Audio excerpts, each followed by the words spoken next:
it should serve others before it serves itself. How much more impact could the financial and professional services sector have if we overcame our almost pathological aversion to risk-taking and proactively pursued growth?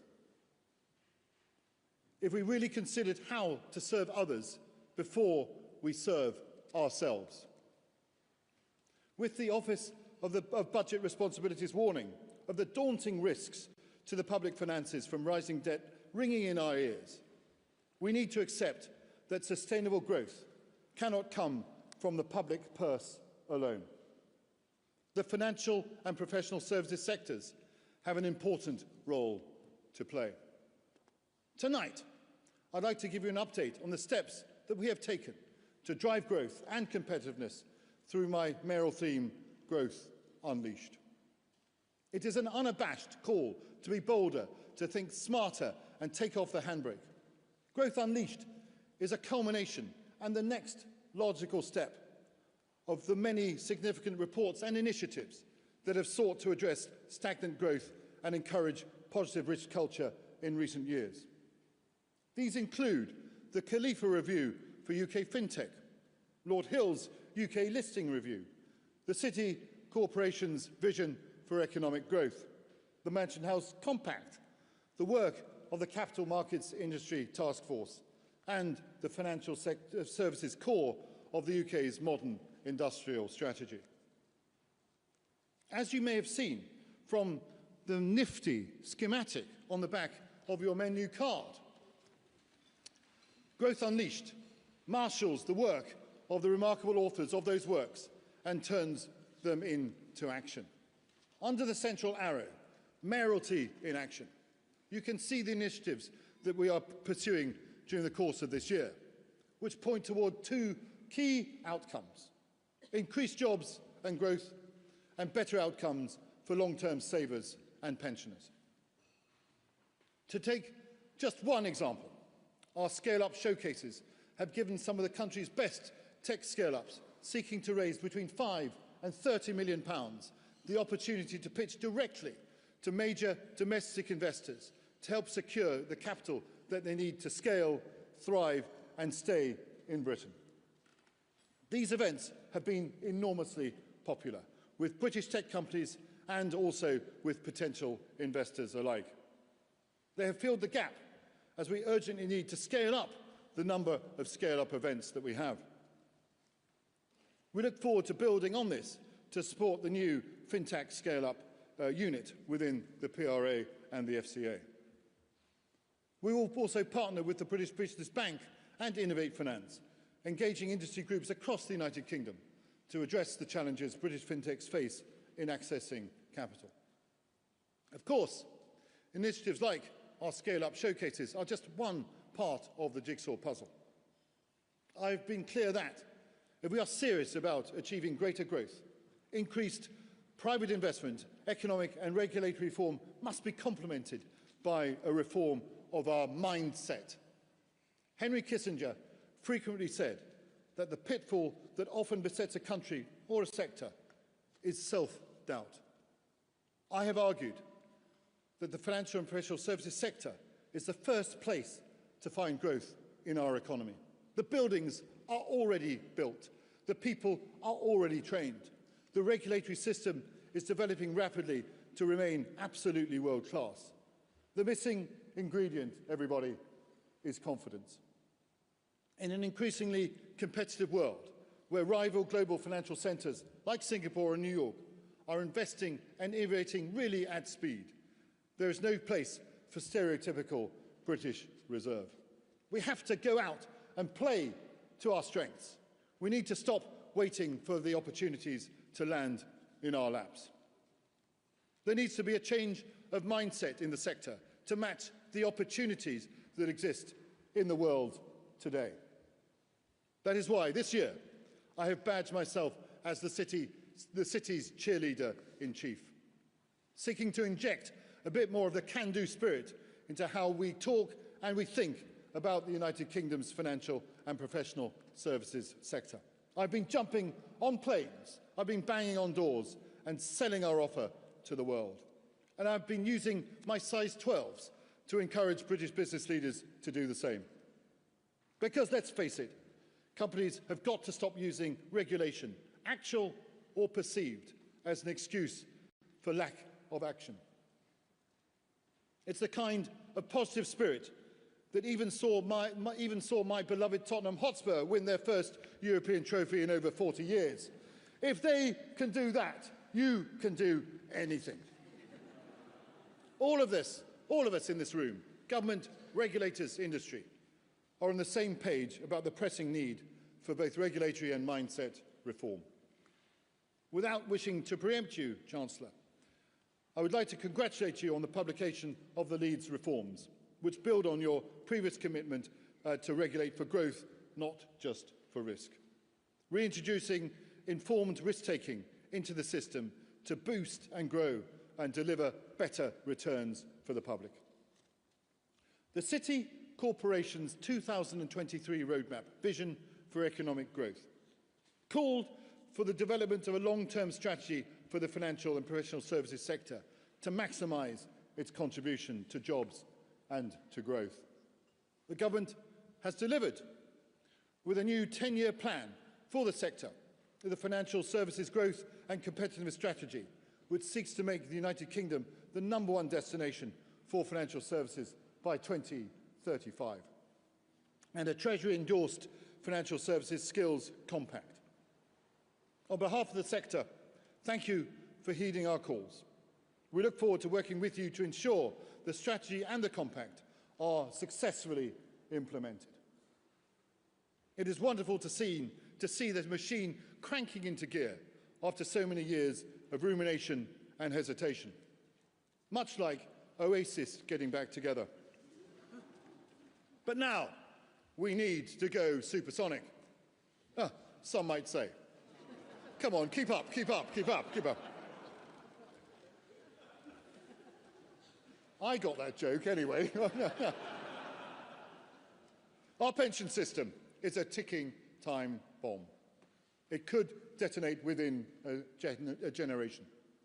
A baby born in the United Kingdom in 2025 has an average life expectancy of 82 years, over a decade longer than someone born in 1960. It is, of course, great news that we are living for longer, but that means our pensions have to stretch further too. Recent research found that an astonishing 2 in 5 workers are at risk of being unable to cover their basic needs in retirement. How do we remedy this situation? The answer is, of course, to ensure people's cash is working at maximum capacity. Estimates suggest that a 22-year-old new entrant into a default DC scheme with just a 5% allocation to unlisted equities could achieve a 7 to 12% increase in their total retirement savings. Building on the remarkable work of my predecessor, Sir Nicholas Lyons, through the Mansion House Compact, and then complementing the government's wider pension reforms, the Mansion House Accord is a commitment of 17 of our largest workplace pension providers, representing 90% of the default DC universe, to allocate 10% of default DC funds to alternative investments by 2030. At least half of that will be invested here in the United Kingdom and the rest around the world. That is unlocking up to £100 billion of investment for major infrastructure projects, clean energy and exciting scale-ups.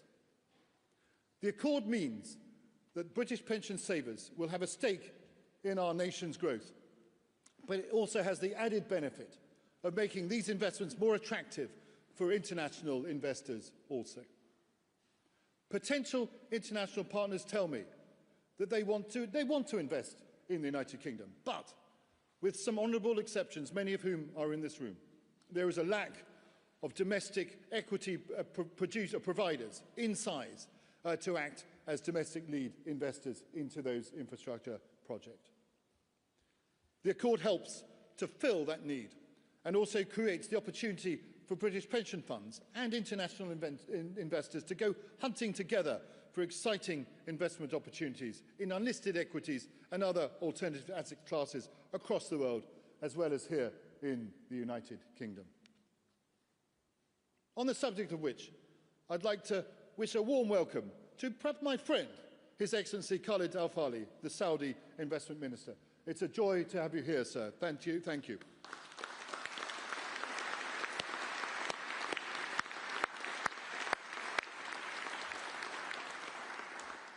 His Excellency has already met a number of the Accord signatories to discuss investment opportunities in both our kingdoms.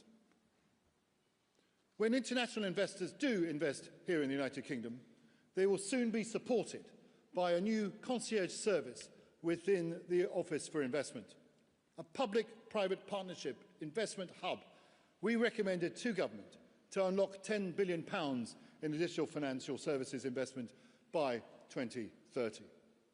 I would like to thank the Policy Chairman, Chris Hayward, for his leadership in driving the hub forward. I also look forward to the Chancellor announcing further details of this later on this evening. Our goal is to make the Accord self-sustaining. The City Corporation and the Government can convene and encourage, but real reform must be owned and delivered by industry. We have today unveiled the Employer Pension Pledge, a voluntary commitment by employers to make a public vow to consider overall value for money rather than solely cost when reviewing or selecting pension providers. The pledge is a signal of leadership, acknowledging that the questions employers ask and the principles they apply shape the outcomes on which their employees will one day retire.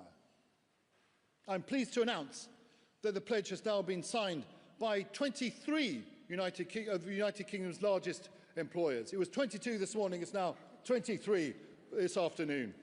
And that covers more than 1 million savers, including Tesco, which is the nation's second largest private sector employer. A real-life example that every little helps. I got that joke as well. I hope you did. The pledge is also supported by some of our biggest business bodies, including the CBI, the IOD, FSB, British Chamber of Commerce, Make UK and REBA. I know several more employers are currently reviewing the terms of the pledge, and I hope and expect that many large companies will soon join this movement before too long. My message to all British employers tonight is this: the direction of travel is clear. You can either lead the way or you can get left behind. This is the moment to show that you can care not only about your employees' present, but also about their future. I urge all those companies who have not yet signed this pledge to do so without delay. To support the Accord and the pledge, we also today are announcing the launch of a professional education plan, magnificently supported by the CISI, and Michael Colfontaine is here as the chair of that organisation. And it's backed by the Chartered Body Alliance, other leading professional bodies, and also by universities. The plan will give pension trustees, managers and policymakers throughout the pension value chain the tools and the confidence that they need to invest more productively. Wonderfully, these professional bodies have all committed to offer this training at cost for the benefit of the British economy. That is a real commitment from them, for which I am most grateful. The Accord, the Pledge and the Education Plan represent bold commitments from the financial industry to serve others before it serves itself. But we can go further to help British households secure their long-term financial future. We know that British savers have far less participation in capital markets than their international peers, with Britons currently holding £280 billion in accounts earning no interest at all. So, Chancellor, I welcome your intention to create a new retail investment culture here in the United Kingdom, with the announcement of a new industry-led campaign to give working people the information and support that they need to start investing in stocks and shares to grow their savings once again. This is something for which I've been calling and will complement the Financial Conduct Authority's proposed shake-up of the financial advice market. This would mean that companies can provide guidance to people sitting on too much cash to put something into shares to get better returns over time. From the schematic, you will also be able to see that I have kick-started an important conversation on how chief risk officers can unlock value through responsible risk-taking. Creating a new first-of-its-kind network with the help of BoE's Business School. It will bring together CROs from across the country to share insights, to build community, and also to help shape the future of risk leadership here in the United Kingdom. This network will encourage firms to take additional, calculated, sensible risk. This complements our wider work on a report from A&O Shearman called Regulating for Growth, which outlines the steps that we can take to enable a more responsible risk-taking atmosphere across the economy. I would like to thank the government for taking action on our recommendation on consumer duty and on wholesale firms, with the view to boosting competitiveness and also streamlining regulatory requirements, a clear signal of a new approach to risk. As the global ambassador, not just for London and the South East, but the entirety of the United Kingdom's financial and professional services sector, I want to see investment flowing into all parts of the country. An example is that we are working with Scottish Financial Enterprise to showcase investment opportunities in major Scottish growth sectors to around 150 investors from around the world at our Scottish Investment Summit in October. At what is perhaps the most dangerous time for the world since the Second World War, the city must also consider its role in enabling access to finance for defence and security. During the rest of my mayoralty, we will have programmes focused on how the city can bolster the United Kingdom's defence and resilience and how we can invest into those sectors. And this complements the City of London Police's tireless work to ensure our physical and economic security as the national policing lead for fraud, economic and cybercrime. Finally, London owes so much of its success to its many communities and the extremely international workforce that we are blessed to have. I'm pleased to say that we now have 9 city-belonging networks to amplify and celebrate the square miles communities, such as the City Muslim Network and the neurodiversity in the city, with a further 6 planned to be launched over the course of coming months. I'm enormously proud of what those networks have achieved so far.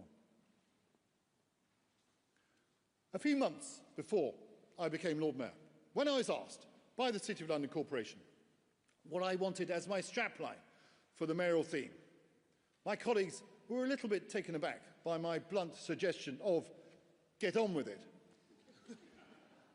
Well, ultimately we went for Growth Unleashed. Get on with it is still the subtext. At a time of geopolitical uncertainty, when it would be easy to stand still, we have been getting on with it, connecting innovative scale-ups to much-needed funding and turning passive pension pots into humming engines for national renewal. If we are going to create new jobs and growth and achieve better outcomes for long-term savers and pensioners, we need government, regulators and the financial and professional services sector to come with us.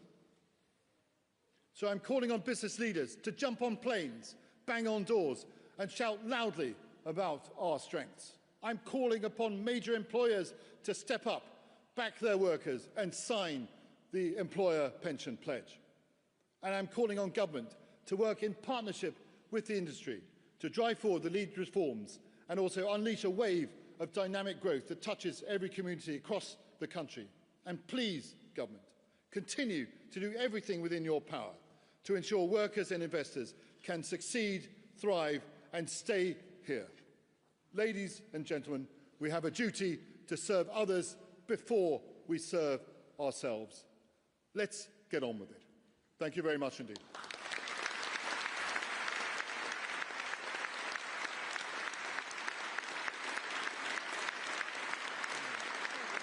Oh, thank you. Thank you.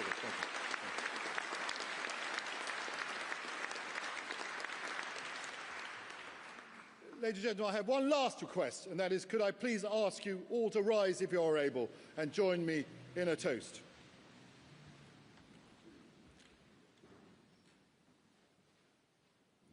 The toast is the prosperity to the public purse and the health of the Chancellor of the Exchequer. The Chancellor.